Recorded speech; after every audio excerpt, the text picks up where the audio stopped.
Hello students, अब हम discuss करेंगे exercise 6.6 from question number 7। 6th question तक लास्ट वीडियो में हमने डिस्कस किया था। तो देखिए 7th में इसने क्या कहा है, find the coordinates of the points on the sphere. ये हमें स्फीयर दिया है and the tangent plane at which are parallel to the plane this. अब हमें इसने क्या कहा है क्वेश्चन में कि ये हमें दिया है एक स्फीयर, ये वाला क्वेश्चन नंबर 7। एक स्फीयर दिया है, फिर ये कह रहा है हमें कि एक प्लेन दे रहा हूँ मैं आपको, ये वाला, इसके पैरेलल आपको प्लेन निकालने हैं। ये प्लेन भी कैसा है, टेंजेंट है। वो जो दो आएंगे पैरेलल वो भी कैसे रहेंगे, टेंजेंट रहेंगे। तो कह रहा है जो वो टेंजेंट प्लेन आया है, सपोज एक ऊपर टच कर रहा है यहाँ पे प्लेन, और एक ऐसे करके ये नीचे टच कर रहा है यहाँ पे। तो कह रहे हैं ये दोनों पॉइंट्स निकालो क्या आएंगे जहाँ पे ये दोनों आपस में टच कर रहे हैं। इसके लिए आप कैसे समझ सकते हो, फॉर अंडरस्टैंडिंग आप ऐसा करें, अपने माइंड में सोचिए, एक बॉल ली है आपने, एक ऊपर बुक रख दी, एक नीचे बुक रख दी है, ठीक है इतना। और एक बुक अगर मैं यहाँ पे रख रही हूँ, कहाँ, यहाँ कहीं भी ऊपर, ऐसे एक बुक तो बिल्कुल टच कर दी उस बॉल को ऊपर नीचे, एक थोड़ी ऊपर रखी है। ये तो है आपका गिवन प्लेन जो दिया हुआ है, मतलब जो 3rd बुक है। फिगर यहाँ से शुरू है, ये वाली फिगर है अब हमारी। ये एक बुक रखी है जो इस बॉल से दूर है, इसको टच ही नहीं कर रही है। तो इसने क्या कहा है हमें, ये गिवन प्लेन है, इसकी इक्वेशन क्या है, 2x minus Y plus 2z minus 1 is equals to 0। ये इस प्लेन की इक्वेशन है। अब इसने कहा है एक मैं आपको स्फीयर दे रहा हूँ, इस स्फीयर की इक्वेशन क्या दी है इसने, X square plus Y square plus Z square minus 4x plus 2y minus 4 is equals to 0, ये दी है। तो ये कह रहा है इस गिवन प्लेन के पैरेलल ऐसे दो प्लेन बनाओ पहले तो, जो इस पे टेंजेंट हो स्फीयर पे। हमने दो प्लेन बना दिए, जो दो बुक आपकी इसको बॉल को टच कर रही है। तो कह रहा है फिर निकालो ये जो बुक और ये बॉल है ये कहाँ टच हो रही है, ये पॉइंट ऑफ कॉन्टैक्ट्स निकालो। तो देखिए ये क्वेश्चन सेम है, हम क्या करेंगे, एक बार जैसे इसके लिए सॉल्व किया, फिर एक बार इसके लिए सॉल्व करेंगे, ऐसे ऊपर नीचे हाफ हाफ करके करेंगे। तो क्वेश्चन स्टार्ट करते हैं। पहले तो जो हमें स्फीयर दिया है वो लिखते हैं, X square plus Y square plus Z square minus 4x plus 2y minus 4 is equals to 0। ये हमारा स्फीयर हो गया। इसको अब हम ले लेंगे इक्वेशन नंबर 1। इस स्फीयर का सबसे पहले हम लिखते हैं सेंटर कहाँ है। तो सेंटर क्या होता रहा, minus half of coefficient of x minus half of coefficient of y minus half of coefficient of z। तो हमारे पास सेंटर क्या आ जाएगा इस फॉर्मूला से, इसका 2 माइनस 1 0। इस स्फीयर का ये सेंटर आ गया है। अब हम इसका रेडियस भी निकाल लेते हैं। तो देखिए रेडियस क्या होगा इसका, तो रेडियस का फॉर्मूला हमारे पास क्या था, under the root U square plus V square plus W square minus D. अब हम अगर इस स्फीयर की इक्वेशन को कंपेयर करें जर्नल स्फीयर की इक्वेशन से, plus 2ux plus 2vy plus 2wz plus D is equals to 0। तो हमारे पास यहाँ से u v w d आ जाएंगे।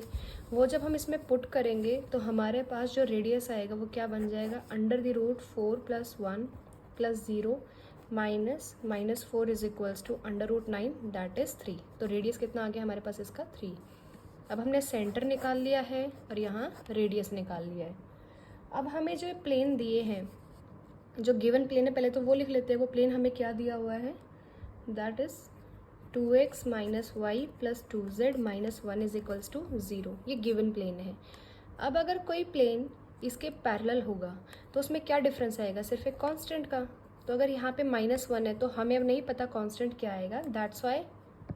तो हम इस कांस्टेंट का नहीं पता है, ये इस प्लेन के लिए -1 है, हो सकता है दूसरे में कुछ और हो। तो हम जो इसके पैरेलल प्लेन बनाएंगे वो क्या ले लेंगे, 2x minus Y plus 2z plus k is equals to 0।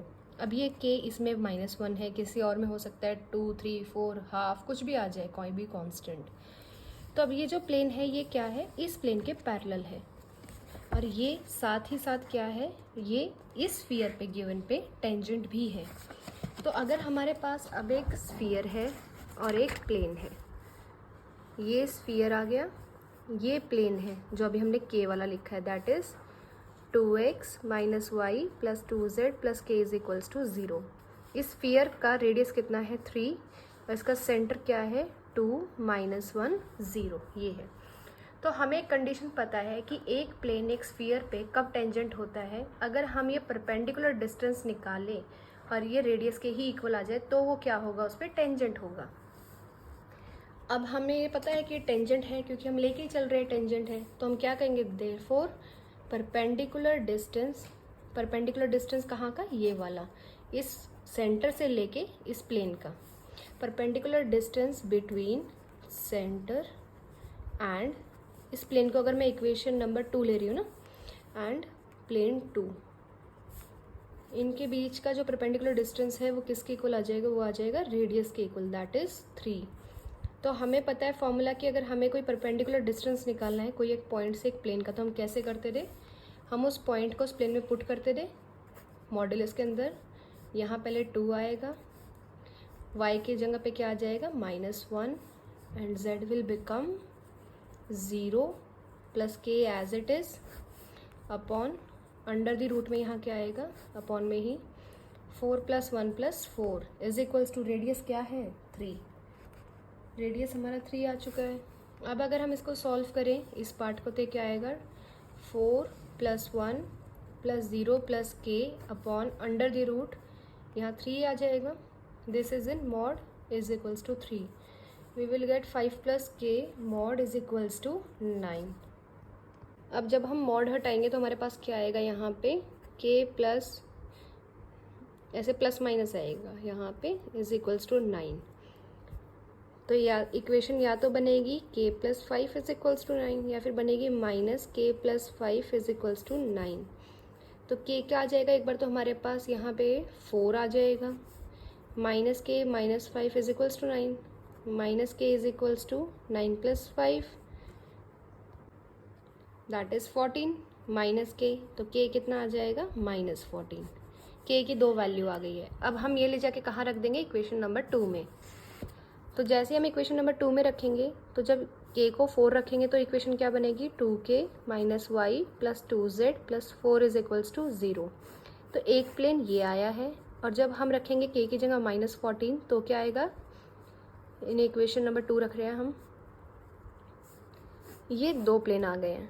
पर मैंने जो प्लेन ये लिया था इक्वेशन नंबर 2 वाला, ये कैसा था, इस पे टेंजेंट था। तो अब इस k की वजह से 2 प्लेन आ गए, तो इसका मतलब दोनों ही कैसे हैं, टेंजेंट है।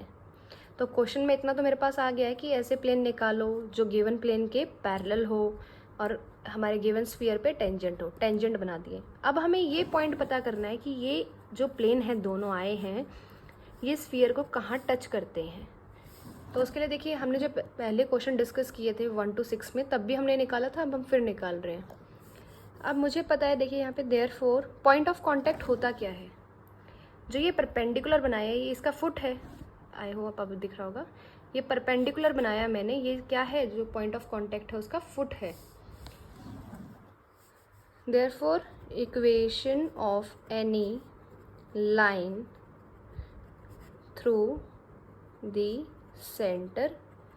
सेंटर से बना रहे ना हम परपेंडिकुलर, तो इसलिए मैं लिख रही हूँ एंड परपेंडिकुलर टू प्लेन, इसको सपोज कर लो 3 ले लिया, इसको सपोज कर लो 4 ले लिया, टू प्लेन 3 और 4, क्योंकि दोनों में सिर्फ एक कांस्टेंट का डिफरेंस है इसलिए मैंने और करके लिख दिया है, दोनों में से कोई भी आ जाए। एक ऐसी लाइन बनानी है अब हमें जो सेंटर से बन रही है और इस प्लेन पे गई है, लाइन बनानी है। तो ऐसी लाइन के लिए देखो क्या करोगे, इस प्लेन की क्या है equation, 2x - y + 2z + k = 0। अगर मैं इस प्लेन के डायरेक्शन रेशियोज देखूँ, कौन है, 2 -1 2 इस प्लेन के हैं। जब इस प्लेन के डायरेक्शन रेशियो हैं तो जो इस पे परपेंडिकुलर होगा प्लेन पे, उसके लिए ये क्या बन जाएंगे, डायरेक्शन कोसाइन। तो मेरे पास इस लाइन के डायरेक्शन कोसाइन आ गए हैं, क्या बन गए हैं, 2 -1 2। और ये जो लाइन है जिसका डायरेक्शन कोसाइन अभी हमने निकाले हैं 2 -1 2, ये कहाँ से पास करती है, 2 -1 0 से पास करती है। तो अब मैं इन चीज़ों को यूज़ करके एक लाइन की इक्वेशन लिख लूँगी। ये लाइन जो मैं अभी लिख रही हूँ ये कैसी है, जिसके डायरेक्शन रेशियोज हैं 2 -1 2 और ये कहाँ से पास करती है, 2 -1 0 से। अब जब भी हम ऐसी इक्वेशन लिखते हैं सॉल्व करने के लिए क्या करते हैं, उसको इक्वल्स टू आर, तो यहाँ से x निकालेंगे, x क्या आ जाएगा हमारे पास 2r प्लस 2, y क्या आ जाएगा, ऐसे ही ये x है, y क्या आ जाएगा यहाँ पे r माइनस r माइनस 1, ऐसे z क्या आ जाएगा 2r। अब मैंने जो ये x y z निकाले हैं ये इस लाइन के पॉइंट्स देता है, तो ये जो पॉइंट है परपेंडिकुलर वाला ये भी तो इसी लाइन का है, ये नीचे जो यहाँ पे या यहाँ पे जो भी आप प्लेन ले रहे हो ये ले लो फिलहाल, ये कहाँ है, ये पॉइंट लाइन का भी है लेकिन ये इस प्लेन पे भी है, तो प्लेन की इक्वेशन को क्या करेगा, सेटिस्फाई। तो हम इन पॉइंट्स को, ये जो ये वाले पॉइंट्स हैं इनको प्लेन में रख देते हैं, किसी भी एक प्लेन में रख लो, आपकी मर्जी है, इसमें रख लो इसमें रख लो, क्योंकि दोनों ही टेंजेंट है। तो मैंने सपोज कर लो 3 में रखा है, तो क्या बन जाएगी मेरे पास इक्वेशन, मैं यहाँ लिख रही हूँ 2 into 2r plus 2 minus minus r minus 1 plus 2 into 2r plus 4 is equals to 0। Solve करने पे क्या आ जाएगा 9r plus 9 is equals to 0, तो r कितना आ जाएगा -1। अब आप r को ले जाके इस एक्स वाई जेड में रख दोगे तो आपको पता चल जाएगा जो प्लेन 3, क्योंकि इक्वेशन 3 यूज़ की थी ना, तो प्लेन 3 कहाँ पे टच करता है इस स्फीयर को। जैसे आप r रखोगे एक्स वाई जेड आएंगे आपके पास, ये एक्स वाई जेड कब आए, जब आपने ये जो एक्स वाई जेड थे पहले r वाले इक्वेशन नंबर 3 में रखे थे। तो ये किस प्लेन के बारे में बताएगा आपको, इक्वेशन नंबर 3 के बारे में ही बताएगा कि जो प्लेन इक्वेशन नंबर 3 वाला है वो गिवन स्फीयर को कहाँ टच करता है। ऐसे ही फिर आप एक बार इस इक्वेशन, ये जो एक्स वाई जेड है इनको किस में रख दोगे, इस 4th वाली में, तो आपको पता चल जाएगा जो प्लेन 4 है वो कहाँ पे टच कर रहा है। अब देखिए जो हमें क्वेश्चन नंबर 8 दिया उसमें क्या कहा है, find the equation of sphere which passes through the point. हमें 3 पॉइंट दे दिए कि हमारा एक स्फीयर आएगा जो इन 3 पॉइंट से पास करता है और टच करता है इस प्लेन को, टच का मतलब टेंजेंट है ये प्लेन। तो पहले हम एक जर्नल स्फीयर की इक्वेशन लिख लेते हैं।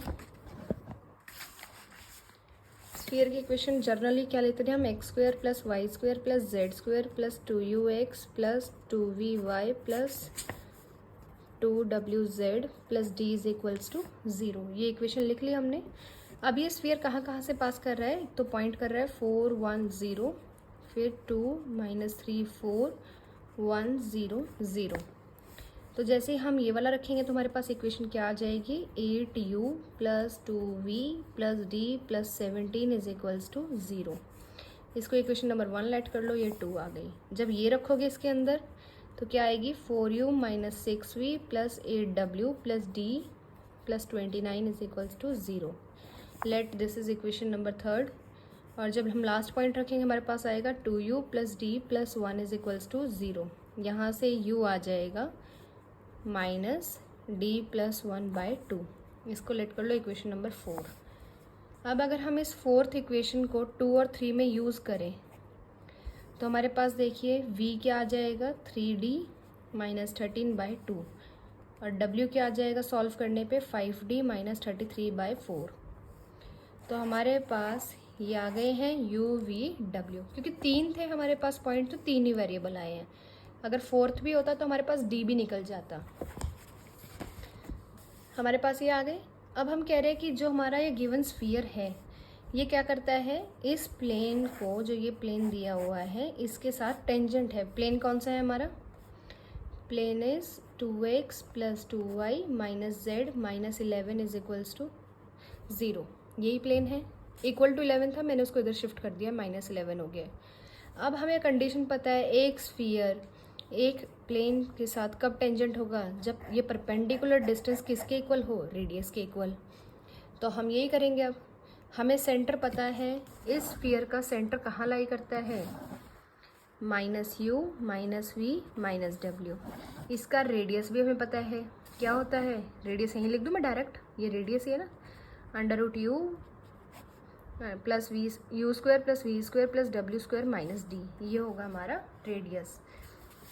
तो हम करते हैं अब यही काम कि परपेंडिकुलर डिस्टेंस निकालते हैं। परपेंडिकुलर डिस्टेंस किसके इक्वल होना चाहिए, रेडियस के। Perpendicular distance from this point to this plane will be mod 2 into में माइनस u प्लस, ये बस पॉइंट इसमें पुट करने हैं, 2 माइनस v, z की जगह क्या आ जाएगा -w minus 11 under the root में क्या आ जाएगा, ये इनके कोफिशिएंट का स्क्वायर एक्स वाई जेड के, 2 का स्क्वायर -1 का स्क्वायर, ये बन जाएगी।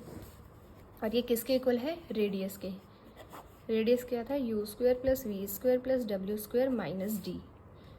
अब हम इसकी स्क्वायरिंग ऑन बोथ साइड कर देते हैं सॉल्व करने के लिए। तो हमारे पास क्या इक्वेशन बनेगी, -2u minus 2v plus W minus 11 का होल स्क्वायर। इसको सॉल्व करने क्या आएगा, 2 2 ज़ा 4, 4 प्लस 1 3 आ जाएगा ना, नीचे 3 आएगा, 3 को ऊपर भेजेंगे, फिर स्क्वायर कर रहे हैं तो यहाँ क्या आ जाएगा 9। साथ में आएगा u square plus V square plus W square minus D. और जब हम इसे सॉल्व करेंगे इक्वेशन को, तो हमारे पास इन दोनों इक्वेशन, क्योंकि इसका स्क्वायर है ना, तो आप खोल लोगे इसको, एक बार मान लेना a, इसको b, तो कर देना a प्लस b का होल स्क्वायर।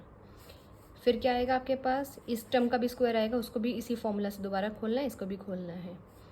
जब आप इसे सॉल्व करोगे तो आपके पास आएगा 8d square minus 83d plus 215 is equals to 0। D की 2 वैल्यू आएंगी यहाँ से, एक तो आ जाएगा आपके पास 5, एक आ जाएगा, आई होप अब विजिबल हो, 43/8, ये आ गई हमारे पास।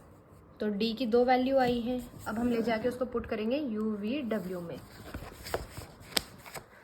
जब हमने d को रखा 5, तो हमारे पास u आ जाएगा -3, v आ जाएगा 1, w आ जाएगा -2। अब हम इसको रख देंगे जो गिवन इक्वेशन ऑफ स्फीयर है, ये फर्स्ट वाली में सबकी वैल्यू। तो स्फीयर क्या बनेगा, X square plus Y square plus Z square minus 6x plus 2y minus 4z plus 5 is equals to 0। ऐसे ही आप d इज इक्वल्स टू 43/8 निकला हुआ है जो हमारा, हमने वैल्यू निकाल ली है। u/v/w निकाले इसके कॉरस्पॉन्डिंग और उसको पुट कर दे इक्वेशन नंबर 1 में, तो आपके पास इक्वेशन आ जाएंगी स्फीयर की। देखो क्वेश्चन में अगर आपको पहचानना है तो आप इसमें देख सकते हो, इसने यहाँ पे फाइंड द इक्वेशंस लिखा है कि आपके पास एक से ज़्यादा इक्वेशन आएंगी। अब देखिए इसने नेक्स्ट में क्या कहा है, find the centre of 2 sphere which touches the plane. 2 sphere हैं जो इसको टच करते हैं एट पॉइंट, इस पॉइंट पे, एंड स्फीयर दिस। देखिए इस क्वेश्चन में कैसे है, हमें एक स्फीयर दिया हुआ है जो मैंने बड़े वाला बनाया है। तो पहले हम इस केस को देखेंगे जो आपको ये विजिबल है, ये वाला। इस स्फीयर में देखिए क्या कह रहा है ये, कि अगर हमारे पास ये स्फीयर है, दूसरा स्फीयर है एक और, ये छोटे वाला, मैंने पहले माना ये दूसरा स्फीयर बाहर है इस स्फीयर से। जैसे मेरे पास 2 खाली रिंग है, एक बड़ी बैंगल है एक छोटी है, तो मैंने ऐसे मान लिया है। पर हो सकता है ये अंदर हो, 2 केस आ सकते हैं ना, इसलिए मैंने 2 केस बनाए हैं। हो सकता है जो ये दूसरा स्फीयर लिखा है बुक में, जो बाद में लिखा है, ये बाहर हो या फिर ये अंदर हो। तो हमें देखो फ़र्क तो पड़ेगा ना, इसके सेंटर से इसके सेंटर की दूरी देखो अब इसमें और इसमें चेंज हो रही है, इसलिए हमने 2 केस बनाए हैं। सबसे पहले मैंने ये बड़े वाला स्फीयर बनाया जिसकी ये गिवन इक्वेशन है, ये छोटे वाला स्फीयर है जिसकी दूसरी इक्वेशन दी हुई है। ये प्लेन है जो गिवन स्फीयर पे कैसा है, टेंजेंट है, और किस पॉइंट पे है, ये पॉइंट है P, ये कैसा है, पॉइंट ऑफ कांटेक्ट है। अब जो CP अगर मैं देखूँ, CP क्या है हमारे पास, तो देखिए जो CP है ये क्या है, परपेंडिकुलर डिस्टेंस है सेंटर से लेके इस प्लेन का, यही है हमारे पास। अगर मैं इस लाइन की इक्वेशन लिखना चाहती हूँ, तो अभी हमने पिछले क्वेश्चंस में भी डिस्कस किया है कैसे लिख सकते हैं। पहले तो इस प्लेन की इक्वेशन देखो, इस प्लेन के डायरेक्शन रेशियो कौन है, 3, 2 और 6 है इस प्लेन के। तो जो इस पे परपेंडिकुलर होगा उसके लिए क्या बन जाएंगे, डायरेक्शन कोसाइन। तो देखो नीचे आ जाएंगे, ये जो लाइन है ये कैसी है, इसे परपेंडिकुलर है। तो जो फिलहाल इस प्लेन के डायरेक्शन रेशो थे वो उस चीज़ पे अगर परपेंडिकुलर आ गया कुछ, तो उसके लिए क्या बन जाएगी, डायरेक्शन कोसाइन। और अब जो ये लाइन है ये कहाँ से पास करती है, हमारी इस पॉइंट से P से, दैट इज़ 1 - 1 1। तो ये एक ऐसी लाइन की मैंने इक्वेशन लिखी है जिसके डायरेक्शन कोसाइन है 3, 2, 6, और जो कहाँ से पास कर रही है, 1 - 1 1 से। अब हम क्या करेंगे, इसको इक्वल्स टू R रखेंगे, यहाँ से वैल्यू निकालेंगे x की, y की, z की। ये x, y, z इस लाइन के हर पॉइंट के लिए देते हैं हमें। तो जो C पॉइंट है वो भी तो इसी लाइन का है। दैट मीन्स C के कोऑर्डिनेट क्या आ गए हैं, 3r + 1, 2r - 1, 6r + 1, ये आ गए हैं C के कोऑर्डिनेट्स। अब हमें पता है जो CP है, C से लेके P का डिस्टेंस दोनों ही केस में वो क्या है, रेडियस है। किसका रेडियस है, इस बड़े वाले स्फीयर का जो ऊपर लिखा है। इसका रेडियस हमें पता है, कैसे निकालेंगे। सी से पी का डिस्टेंस, सी का लिख दूँ मैं यहाँ पे कोऑर्डिनेट 3r + 1 2r - 1 6r + 1। देखो अभी तक तो दोनों केस में सेम चल रहा है, इसमें मैं इसमें नहीं लिख रही हूँ, बाकी सेम चल रही है अभी तक बात। जब इसकी बात आएगी तब देखेंगे। तो रेडियस कैसे निकल जाएगा, ये रेडियस है ना, आपको पॉइंट्स पता है दोनों की, कैसे डिस्टेंस फॉर्मूला लगा दें, under the root this point minus this point, मतलब 3r + 1, ये तो ऊपर वाला पॉइंट हो गया, -1 का होल स्क्वायर प्लस, ऐसे ही फिर आएगा 2r - 1 + 1 का होल स्क्वायर, क्योंकि -1 है और एक और माइनस प्लस हो जाएगा। फिर डिस्टेंस से क्या आ जाएगा यहाँ पे, ये r है 2r - 1, यहाँ आ जाएगा 6r + 1 - 1 का होल स्क्वायर। जब आप इसको सॉल्व करोगे आपके पास आएगा 7r। CP कितना आ गया है आपके पास, 7r। अब अगर हम देखें जो दूसरा स्फीयर हमें दिया है, इसकी इक्वेशन कौन सी दी हुई है हमें, ये स्फीयर बना हुआ है, इन दोनों की ही इक्वेशन है x² + y² + z² - 2x - 4y + 6z + 10 = 0। ये वाली, सॉरी, इसी स्फीयर की, इसकी नहीं बात करी अभी मैंने, इसी की ऊपर जो लिखी है, इस बड़े वाले स्फीयर की यही दी हुई है। देखिए यहाँ पे थोड़ा सा मैं इस फिगर को दोबारा क्लैरिफाई कर देती हूँ। यहाँ तक तो आपको आ ही गया होगा CP। मैं यहाँ पे बना रही हूँ फिगर, दोबारा देखेंगे एक बार। ये स्फीयर है जो हमें निकालना है। फिलहाल मैंने 2 केस किस लिए बनाए हैं कि ये स्फीयर की इक्वेशन अभी हमें नहीं पता है। इसका सेंटर क्या लिया है, C। ये एक प्लेन को टच करती है, जिस प्लेन की इक्वेशन क्या थी, 3x + 2y + 6z - 7 = 0। मैंने दोबारा यही सेम फिगर बनाई है, ये C और ये पॉइंट क्या है P, 1 - 1 1 1 - 1 1। इसकी इक्वेशन क्या है, 3x + 2y + 6z - 7 = 0।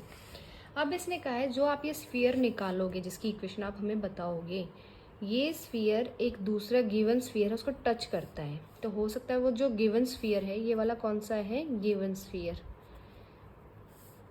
हो सकता है ये बाहर हो या फिर ये अंदर हो, ये गिवन स्फीयर है जिसकी इक्वेशन आपको क्वेश्चन में दी हुई है। तो अब तक हमने क्या निकाला था, CP क्या था, रेडियस आया था। C के हमने कोऑर्डिनेट निकाले थे, दोनों पॉइंट्स में क्या थे, मतलब दोनों केसेस में 3r + 1, 2r - 1, 6r + 1, दोनों केसेस में ये आया था। CP हमारे पास आ गया था 7r। इतना ठीक है। अब हम चलते हैं इस स्फीयर के पास जो गिवन है। इसका सेंटर सपोज कर लो मैंने थोड़ी देर के लिए मान लिया है C' नाम से। तो जो गिवन स्फीयर है, ये वाला गिवन स्फीयर की इक्वेशन हमें क्या दी हुई है, x² + y² + z² - 2x - 4y + 6z + 10 = 0। इसका सेंटर आप बता सकते हैं क्या होगा, 1 2 3। ये सेंटर और C' सेम ही तो है, तो इसका लिए किसके कोऑर्डिनेट आए हैं, C' के। अगर मैं रेडियस की बात करूं तो आप इसका रेडियस भी बता सकते हो फॉर्मूला से, under the root u² + v² + w²। उसके लिए पहले क्या करोगे, इसको कंपेयर करना किस इक्वेशन से, इसके साथ, 2ux 2vy + 2wz + d = 0। इसके साथ कंपेयर करोगे, u v w मिल जाएंगे, d मिल जाएगा, फॉर्मूले में रख देना इस वाले में, w² - d। तो आप जब सॉल्व करोगे आपके पास आएगा 2। तो जब मैंने C' लिया है तो मैं रेडियस को भी किससे डिनोट कर रही हूँ, R' की। जो ये गिवन स्फीयर है इसका सेंटर है C', ये रहा, और इसका रेडियस क्या है, R'। अब हम कह रहे हैं अगर हम C से लेके C' तक का डिस्टेंस निकालें, पहले इस केस में देखते हैं तो क्या होगा। देखिए ये वाला है, मैं दोबारा यहाँ थोड़ी फिगर बड़ी कर देती हूँ। ये जो स्फीयर निकालना है, ये जो गिवन स्फीयर है, इसका सेंटर है C', इसका सेंटर है C। तो देखिए कैसे आएगा, C से C' का डिस्टेंस यहाँ तक अगर मैं देखूँ, C से लेके यहाँ तक, तो ये क्या है, रेडियस है इस वाले स्फीयर का। और अगर इसी बाउंड्री से यहाँ तक का देखूँ तो क्या है, R' है जो हमने अभी निकाला है, क्योंकि गिवन स्फीयर का रेडियस। तो इस केस में अगर मैं C निकाल रही हूँ, C से लेके C' तक का डिस्टेंस, तो क्या आएगा, इसका रेडियस प्लस दूसरे स्फीयर का रेडियस। और अगर हम दूसरे केस में देखें तो क्या आएगा हमारे पास, ये तो था जो स्फीयर निकालना है, इसके अंदर रखा है, ये सेंटर है सी, ये सेंटर है सी डैश। तो देखो ये क्या है, डिस्टेंस आर डैश, ये पूरा कितना डिस्टेंस है आर। तो मुझे तो लेकिन यहाँ से यहाँ तक का चाहिए, उसके लिए मुझे क्या करना पड़ेगा, पूरे इस आर में से इतना आर डैश क्या करना पड़ेगा माइनस। अगर मैं इस पूरे आर में से इस आर डैश को माइनस कर देती हूँ तो क्या मिल जाएगा, इतना डिस्टेंस, यही तो हमें चाहिए सी से सी डैश। तो इस केस में क्या आ जाएगा, C C dash R minus R dash. तो मैं इन दोनों इक्वेशन को अलग अलग ना लिख के एक ही बार मिला के लिख दूंगी। दोनों इक्वेशन कैसे लिख सकती हूँ एक साथ, सी सी डैश है R plus minus R dash की, एक केस में तो प्लस आएगा, एक में क्या आएगा माइनस। तो अब हम अगर इसको सॉल्व करें तो सी से सी डैश का डिस्टेंस देखते हैं। सी के कोऑर्डिनेट क्या है हमारे पास, 3r plus 1, 2r minus 1, 6r plus 1। C dash क्या है 1 2 3। तो दो पॉइंट के बीच का डिस्टेंस आप देख ही सकते हैं, कैसे लिखते थे, under the root this point minus this point, 3r plus 1 minus 1 का whole square, 2r minus 1 plus minus 2 का whole square plus 6r plus 1 minus 3 का whole square, C C dash आ गया।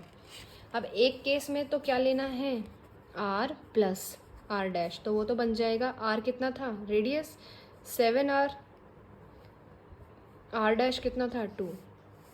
दूसरे केस में यही माइनस आएगा। आपको अब ये इक्वेशन सॉल्व करनी है, उसके लिए क्या करोगे, स्क्वायरिंग ऑन बोथ साइड। जब आप इसको सॉल्व करोगे आपके पास आएगा 36r minus 9 is equals two plus minus 28r आ जाएगा, क्योंकि इसका स्क्वायर करना है।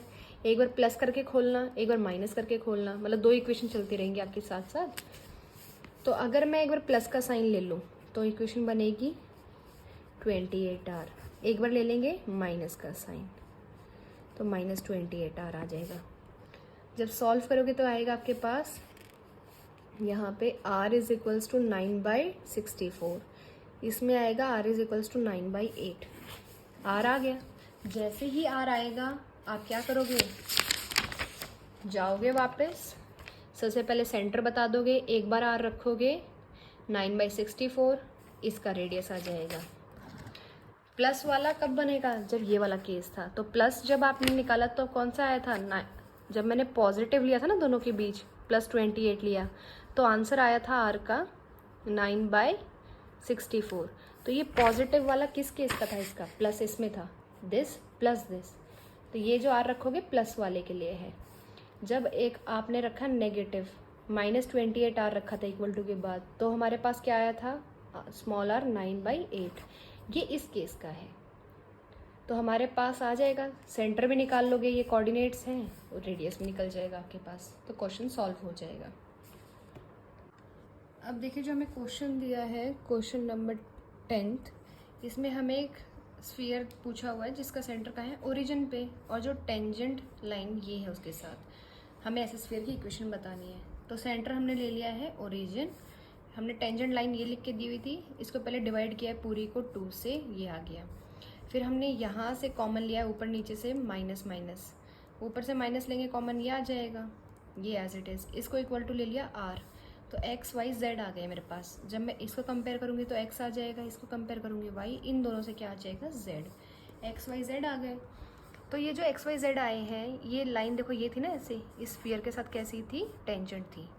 ये x y z इस लाइन के लिए आए हैं, तो ये कोई भी पॉइंट दे सकते हैं इस लाइन के, हर एक पॉइंट के लिए मतलब। तो ये पॉइंट भी इस लाइन का ही है, जो क्या है, पॉइंट ऑफ कांटेक्ट है इस स्फीयर इस लाइन का, मतलब ये स्फीयर इस पॉइंट पे P पे इस लाइन को टच करता है। तो अब अगर मैं देखूँ इस लाइन के डायरेक्शन कोसाइन कौन है, 1 - 2 2 है इस लाइन के। और अब अगर मुझे ये एक लाइन है, मैं इसको ज्वाइन कर रही हूँ O से P तक। अब देखिए मैं यहाँ लिख रही हूँ, ये जो लाइन थी इसके डायरेक्शन कोसाइन कौन है, ये बीच का मत देखिएगा, 1 - 2 2, ये डायरेक्शन कोसाइन है इस नीचे वाली लाइन के। और जो इसमें परपेंडिकुलर है, इसके डायरेक्शन कोसाइन हम कैसे निकाल सकते हैं, O - P करके, या P - O कर लो, सीधे सीधे निकल जाएंगे। P के पॉइंट क्या है हमारे पास, पी का कोऑर्डिनेट आए हैं r-1, यही है ना, एज इट इज, देखो ये रहे।